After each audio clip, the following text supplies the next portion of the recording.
Bonjour à tous et bienvenue à Océane sur le canapé de Naissance Insulaire. Merci.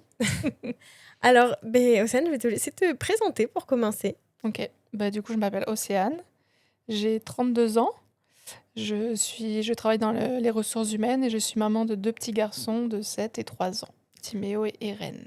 Timéo et Ren, eh bien, merci pour cette présentation.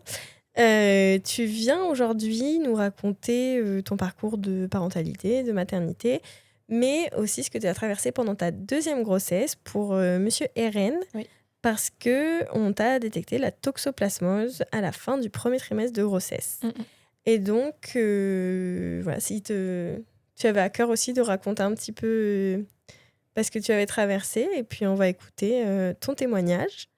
Je rappelle quand même que le podcast n'a pas de fin médicale. C'est vraiment du témoignage de parents, de maman en l'occurrence aujourd'hui, et que ça peut être différent pour beaucoup de personnes. En tout cas, aujourd'hui, c'est ton témoignage et ce que tu as vécu en 2021 Oui, c'est ça. à la naissance d'Eren. Donc, on va commencer par le début. On va commencer par... Mais même avant Timéo, un petit peu la rencontre avec son chéri, le projet bébé qui s'installe. Ok. Le tout début, quoi. Ok, tout début. On redit la rencontre. Si tu veux. Alors du coup, on s'est rencontrés en 2014. On s'est vus plusieurs fois et puis c'est en 2015 qu'on a décidé de se mettre ensemble.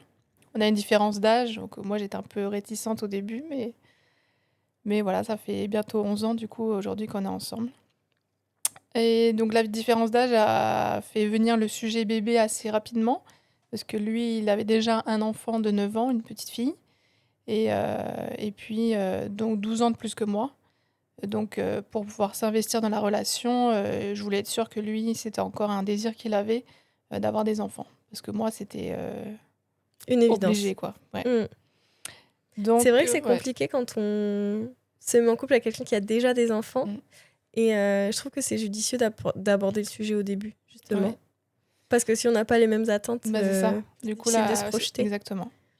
Donc pour se projeter, on a dû en parler très vite. Et puis après, on a laissé... c'était pas un sujet dès le début, hein, mais c'était juste une discussion. Bien sûr. Et puis après, dans la même année, en 2015, j'ai été diagnostiquée avec de l'endométriose. Et donc c'est là que le sujet il est revenu en force. Parce que j'ai été donc opérée pour l'endométriose. Et 6 mois après, j'ai une récidive. Et donc là, j'ai changé de gynéco pour avoir un deuxième avis et surtout pour éviter une deuxième opération 6 mois après. Et donc là, j'ai été mise sous ménopause artificielle pendant 1 an.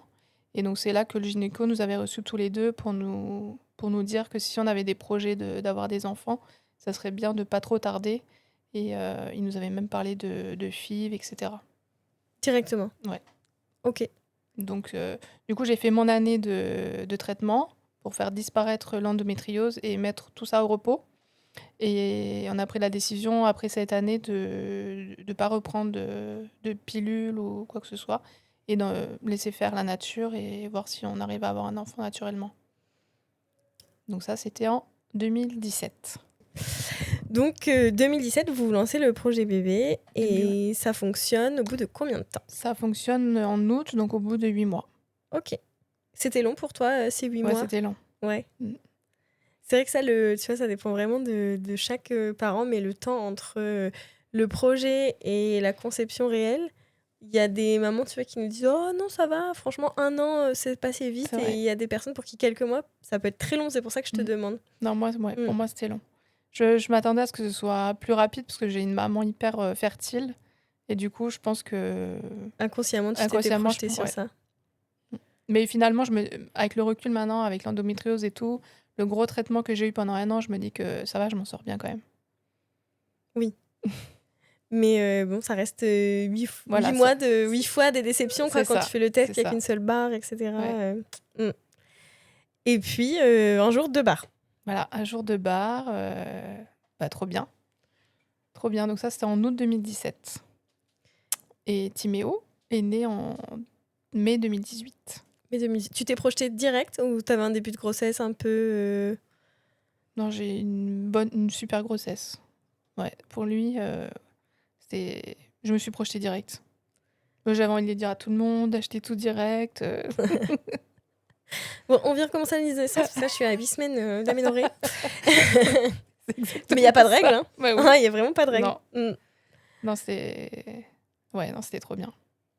J'avais hâte qu'il naisse. Et tu savais que c'était un petit garçon? Ouais, on a su, dès qu'on a pu, je crois, on a su juste avant Noël que c'était un petit garçon.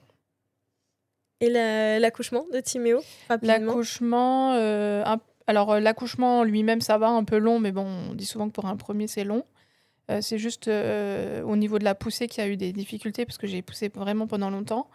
Et par contre, la naissance, compliquée, parce il pleurait pas. Ils ont essayé de le réchauffer un peu pour qu'il se mette à pleurer, mais ça n'a pas fonctionné. Du coup, ils l'ont emmené avec papa. Moi, je sais pas trop ce qu'ils ont fait. Ils l'ont nettoyé, ils ont aspiré. Ils me l'ont ramené, il était sous couveuse, donc juste 2 secondes, histoire que je vois qu'il allait bien. Et puis après, ils l'ont emmené en néonate. Et donc, moi, je l'ai revu qu'une fois la surveillance passée, quoi. Entre-temps, il a fait des radios avec... mon mari était là. Et au final, il a fait des prises de sang et tout. Et donc, il a attrapé une infection.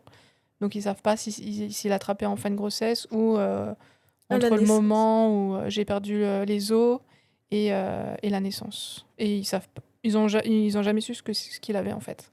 Ils lui ont donné des antibiotiques pendant 5 jours à l'hôpital sous intraveineuse. Et puis voilà, donc il a fait 24 heures en néonate.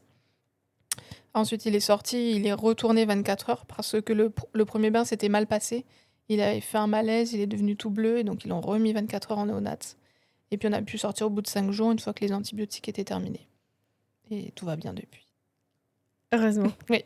Et donc, quand même, petit retour à la maison un peu stressant. Oui. Pour un premier... oui. Carrément. Déjà, le premier bain... En plus, on nous avait proposé si on voulait le faire tout seul ou pas. Donc, moi, c'est le premier. Donc, j'ai dit non, venez. Quelqu'un vient, et j'ai bien fait parce que j'aurais été trop démunie si j'étais toute seule. Avec mon mari, mais quand même. Et ouais, sortir de la maternité, j'étais bien, en fait. J'avais peur de ce séjour à l'hôpital. J'avais jamais fait de séjour à l'hôpital. Mais en fait, on était trop bien dans un petit cocon.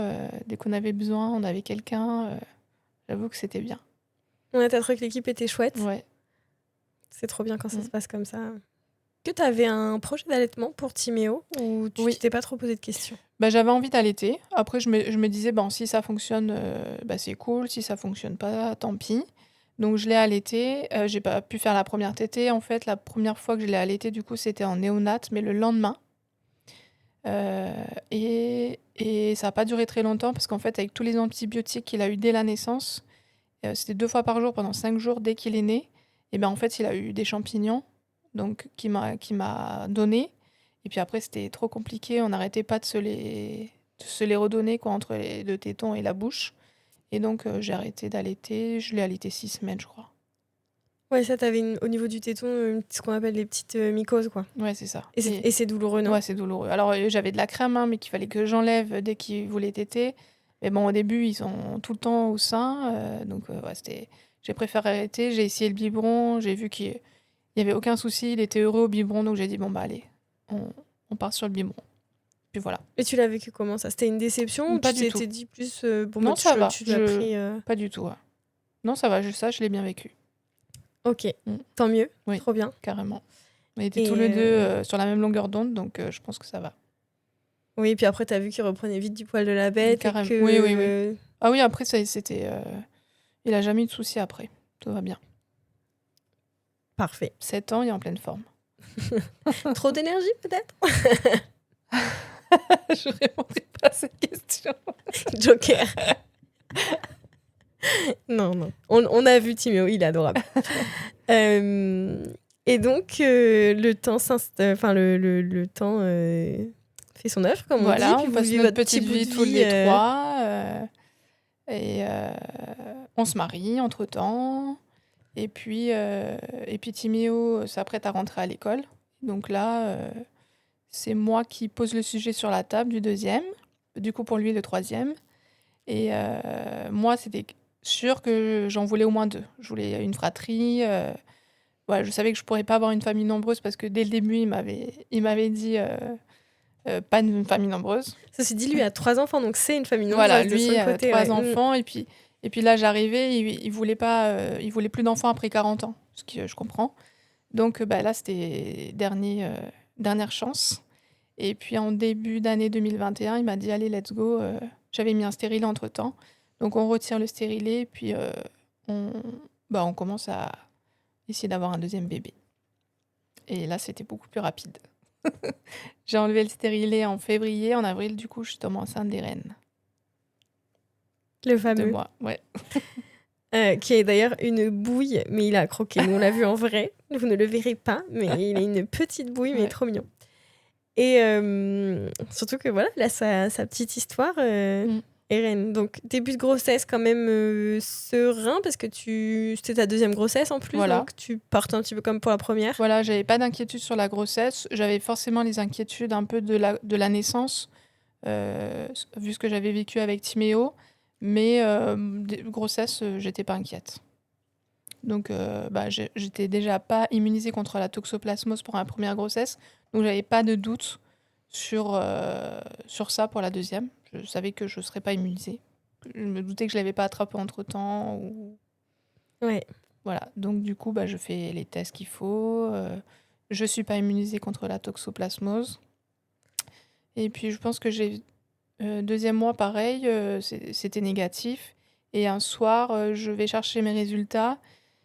C'était le soir en rentrant du travail. Et j'ouvre l'enveloppe dans la voiture. Et là, je vois positif à la toxoplasmose. Mais là, c'est le ciel qui me tombe sur la tête. Parce que c'est vrai que il y a d'autres infections qui sont dangereuses, d'autres maladies qu'on peut attraper pendant la grossesse, mais la toxoplasmose, pour le coup, on nous en parle depuis toujours. Donc on sait que c'est quand même pas anodin.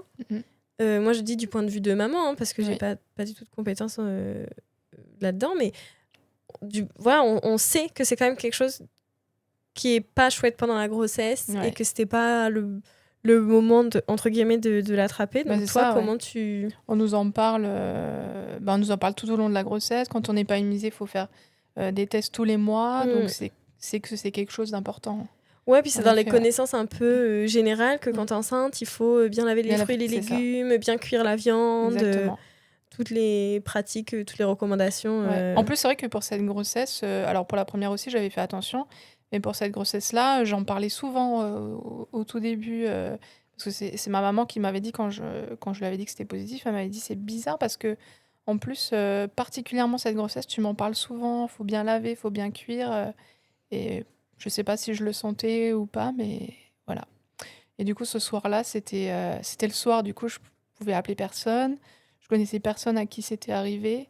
Donc, qu'est-ce que j'ai fait? Je me suis renseignée sur Internet et on le sait qu'il faut pas le faire. Mais c'est impossible de pas le faire. Ouais, je pense. Hein. Ouais. Moi, c'est vrai qu'on dit toujours faut arrêter de regarder sur Internet, C'est impossible. Ouais. Enfin, moi, pour ma part, tu vois. Moi, je suis pareil. Quand voilà, j'ai eu des choses qui m'étaient arrivées un petit peu pas dans le même ordre, mais bon, quand tu t'apprends des nouvelles comme ça et que tu sais pas comment réagir, tu regardes sur Google, quoi. C'est ça. Et là, mais c'est vrai qu'il y a de tout et de rien. Là, en fait, quand tu regardes sur Internet, là, tu te dis que c'est la fin, quoi. Que c'est fini, que c'est une maladie très grave pour le bébé. Pas du tout pour la maman, mais pour le bébé. Que ça va d'un handicap simple, lourd, à la perte du bébé, tout simplement. Voilà, donc vivement que je me réveille pour pouvoir appeler mon gynéco. Ouais, c'était pas un vendredi au moins. Non, c'était pas un vendredi. Okay, heureusement. Et donc le lendemain, tu sautes sur le téléphone. J'imagine que t'as pas dormi de la nuit. Ouais, non. Impossible. Non. Et donc le lendemain, j'ai directement appelé mon gynéco, qui m'a très vite reçue. Et puis là, il m'a expliqué que ça arrivait d'avoir des faux positifs. Donc du coup, on a refait une prise de sang pour confirmer que c'était positif. Mais il t'a expliqué un petit peu plus ou il t'a juste dit ça se peut qu'il y ait des faux positifs, je t'explique quand on a les bons résultats. Je pense qu'il voulait pas trop me faire paniquer. Donc non, on a d'abord refait une prise de sang et après, on en a discuté, ouais. Donc c'était vraiment positif. C'était encore positif la seconde fois.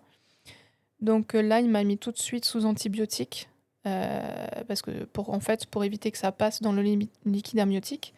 Donc là, c'est antibiotiques jusqu'à l'accouchement, 3 fois par jour. Et puis du coup, j'ai été transférée, mon dossier a été transféré au Medipôle et j'ai été suivie au Medipôle à partir de ce moment-là. Donc j'ai fait toutes mes échos là-bas après. Et Tu t'es passée en grossesse patho, c'est ça? ouais, tout de suite. Ouais, j'ai eu 7 mois de grossesse patho du coup. Et donc là, on t'a proposé un suivi plutôt Medipôle, avec une gynéco, j'imagine, ou un gynéco un peu plus spécialisé dans les grossesses comme ça? Ouais, je pense. En tout cas, du coup, mes échos mensuels étaient tout un peu comme les échos qu'on fait trimestriellement, où ils prennent à chaque fois les mesures et tout. Moi, ils le faisaient tous les mois. Ok. C'était des grosses échos tous les mois où ils prenaient toutes les mesures, la nuque, le cerveau, ils regardaient bien le cerveau pour déjà voir si on voyait quelque chose à l'échographie, quoi. Et puis rapidement, on m'a parlé du coup de la myosynthèse. Du coup, parce qu'en fait, on m'a expliqué que la toxoplasmose, du coup, si ça se transmet au bébé par le placenta, du coup, en début de grossesse, c'est là que c'est le plus grave. Mais c'est là qu'il y a le moins de risques que ça passe, parce que c'est là qu'il y a le moins d'échanges entre la maman et le bébé. Et plus on avance dans la grossesse, et plus il y a d'échanges, donc plus il y a de chances que ça passe, mais plus on avance et moins ça devient grave. Plus ça devient en fait un handicap lourd ou après un peu plus léger. Et ça touche le plus souvent la vue, les handicaps par rapport à la toxoplasmose. Voilà. Ok. Et donc ça, il t'explique vraiment bien. Voilà, ça il m'explique et puis j'ai aussi fait quelques recherches et tout.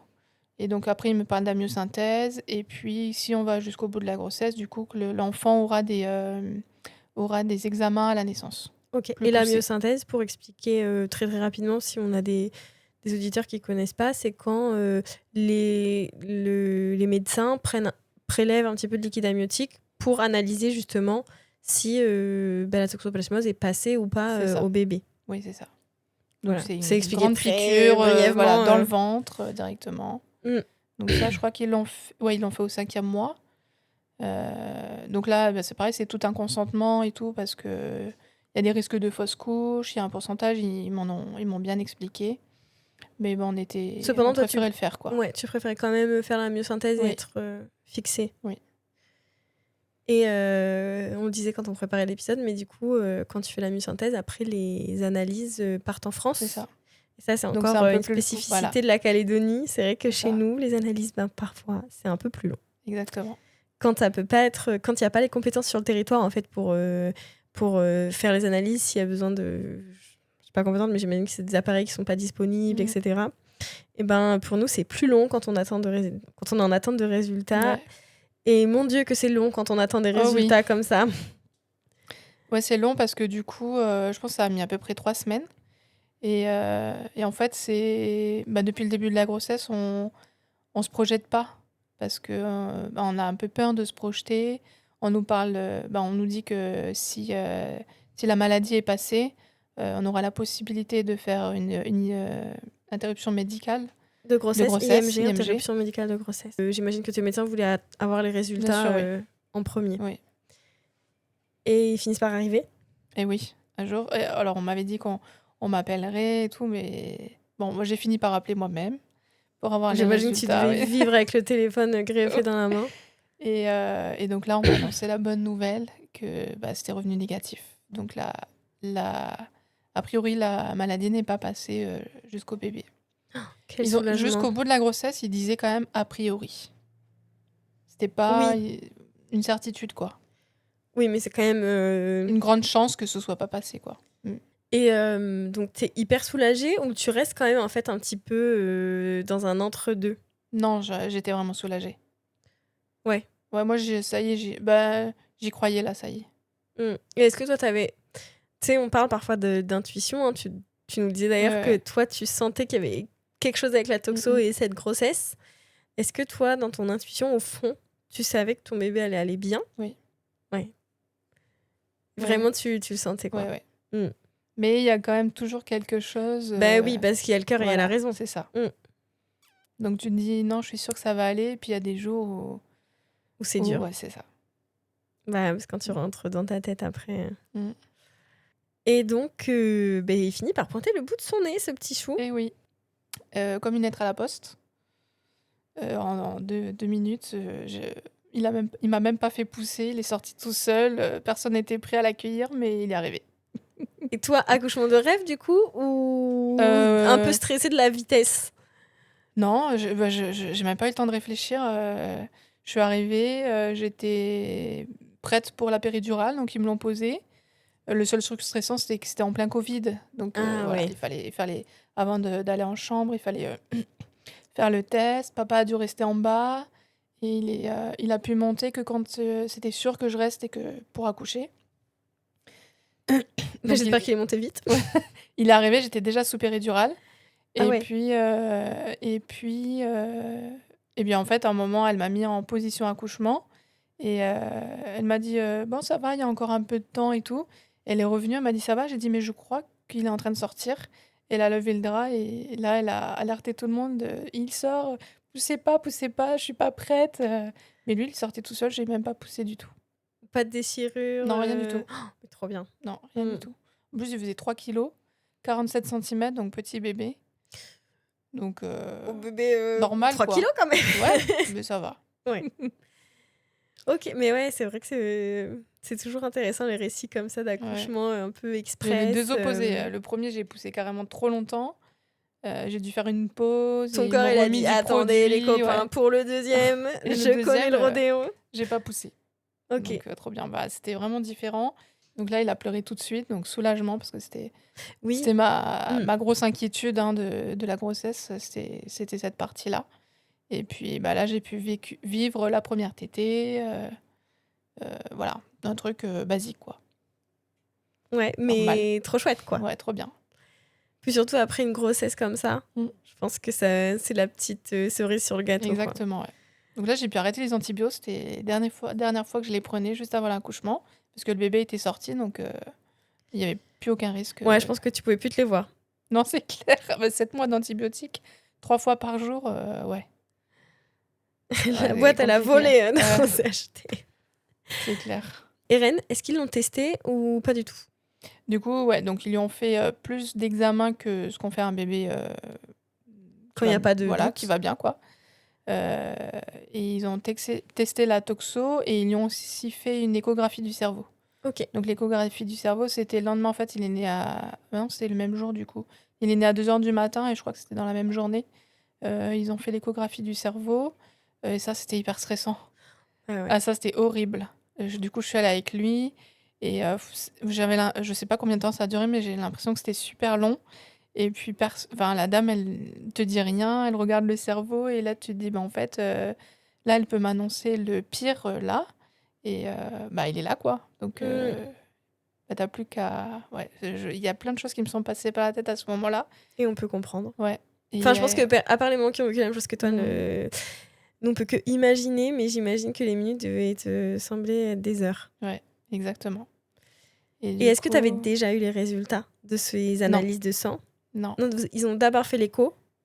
Oui, c'est et ça. après, tu as eu les résultats. Oui. Donc, même si l'écho était OK, il te restait une dernière petite étape pour être complètement soulagée. Ouais, il y avait aussi un fond d'œil qui était prévu. OK. Donc après, du coup, c'est bon, elle m'a dit tout va bien pour moi, le cerveau, il y a rien du tout. Après, j'ai eu les résultats de la toxoplasmose, mais je sais plus combien de temps. Mais en tout cas, les résultats, tous les résultats de prise de sang et tout étaient bons. Et puis le fond d'œil, on l'a fait 1 mois après. On est retourné à l'hôpital pour le faire. Mais tu étais confiante là? Oui, ça y est, c'était dernière étape, qui n'était pas facile non plus, parce que bon, c'est pas chouette, ils écartent les yeux comme ça avec un truc en ferraille, et avec un bébé d'1 mois, c'était pas... Mais bon. Bah, les examens médicaux avec tout Ouais, avec des tout petits bébés, c'est pas... C'est pas chouette. Ouais. On est content d'avoir justement tout ce système médical qui est compétent et qui sauve des vies, hein, clairement, mais c'est sûr que le moment des examens, c'est jamais trop agréable. Bon, moi, j'ai de la chance parce que mes enfants adorent aller chez le médecin. C'est vraiment presque tous les jours, ils me demandent. Mais quand même, c'est que ça peut faire peur, surtout pour les mamans. Et puis, du coup, ça y est, là, vous êtes à 4. Ça y est, on rentre à la maison, du coup... Bah, je suis sortie de l'hôpital au bout de 3 jours. J'avais hâte de retrouver mon grand. C'est la première fois qu'on était séparés. Et puis, il n'a pas pu venir à l'hôpital parce que c'était le C'est le Covid. Covid. Donc voilà, il n'y avait que papa. Et voilà, ça y est, on est à 4 et tout se passe bien. Jusqu'à maintenant. Voilà, jusqu'à maintenant. Et pour toujours, on vous le souhaite. Oui, voilà. Et est-ce que toi, t'as senti que c'était ton dernier? Ou Oui. est-ce que, bon, ton mari t'avait dit que lui, il souhaitait pas d'autres enfants, mais toi? Moi, alors je lui avais déjà, quand on a fait le deuxième, quand il a été question de faire le deuxième, je lui avais dit allez, c'est le dernier et tout. Et quand je suis rentrée à la maison, là, je me suis sentie au complet. Je nous ai sentis bien. tous les 4 au complet. Et jusqu'à maintenant, ça va faire bientôt 4 ans. On est au complet. C'est Il n'y en aura chouette, pas je d'autres. trouve, Ouais. quand tu le sais, Ouais. de le sentir, en fait, en tout cas, Ouais, d'être carrément, en mode, bon, on est au complet, je le sens, c'est bien. Ouais, c'est tout de suite. C'est drôle. Pourtant, je me posais pas la question avant, mais là, ouais. Je crois que ça s'explique pas, en fait. Bah oui, c'est Ouais. sûr que ces choses-là, ça ne s'explique pas. Et comment il était, du coup, Timéo, avec son petit frère? Parce qu'il avait dû, quand même, lui, il était quand même un peu gros. Il était assez grand pour comprendre peut-être Oui, que il quelque avait 3 ans et chose que papa et maman étaient stressés, en tout cas. Ah bah, de toute façon, on lui en avait parlé qu'il y avait quelque chose. Moi, je suis une maman qui parle beaucoup. Et donc, à tel point qu'il appelait son petit frère Toxoplasmose quand il était dans mon ventre. Donc, Ce qui est en plus assez dur à prononcer. oui, c'est vrai. Donc, voilà, c'était son petit surnom. Bon, Ok. il lui en avait donné d'autres, mais celui-là, c'est celui qui Parmi. nous a marqué. Et il l'appelait aussi Camion des fois. Bon. Bah pourquoi pas, finalement. Donc, Bah vous avez bien fait de choisir le prénom, vous. donc, bah, et lui, il attendait aussi avec impatience, hein, son petit frère. Et il était trop, trop content quand on arrivait à la maison. Bon, on l'a récupéré aussitôt, évidemment. Et puis, tout de suite, super grand frère, il voulait le porter. Il est très attentionné, même avec moi aussi, très, très attentionné. Et jusqu'à aujourd'hui, bon, ça a un petit peu changé, hein, il y a des petites disputes, des chamailleries, mais c'est un super grand frère. Mais trop bien. Oui. Et qu'est-ce que tu dirais aux mamans qui vivent ce que toi, tu as vécu? Alors, bien sûr, c'est à chaque fois différent parce qu'en fonction du stade de la grossesse, en fonction de plein de paramètres que je ne maîtrise pas. Mais qu'est-ce que tu dirais aux mamans, en tout cas, qui sont dans une situation un petit peu similaire à la tienne? Bah déjà, c'est pour ça que je voulais témoigner aussi. Parce que moi, à part trouver des choses sur Internet qui font peur, j'ai pas trouvé de témoignages un peu rassurants comme ça, même si c'est différent pour tout le monde. Bah, je leur dirais de suivre leur intuition déjà. Je pense que souvent, les mamans, on a une bonne intuition et il faut s'écouter. Et puis, bah, de suivre les étapes qu'il y a à faire. Et puis, en fait, moi, j'ai vraiment écouté mon intuition à chaque fois et je crois que c'est ce qu'il faut faire. Ok. Et qu'est-ce qu'on peut vous souhaiter à tous les 4 pour la suite? Et ben, de continuer à ce que nos petits loups ils grandissent correctement, qu'ils continuent à courir partout, à faire des bêtises, parce qu'au moins, c'est qu'ils sont en bonne santé. Ouais. Et puis, voilà, qu'on continue à être heureux tous les 4. Ben, c'est tout ce qu'on vous souhaite. Nous, en fin d'épisode, on demande aux parents qu'on reçoit s'ils ont envie de laisser un petit mot. Donc, un petit mot pour mes enfants.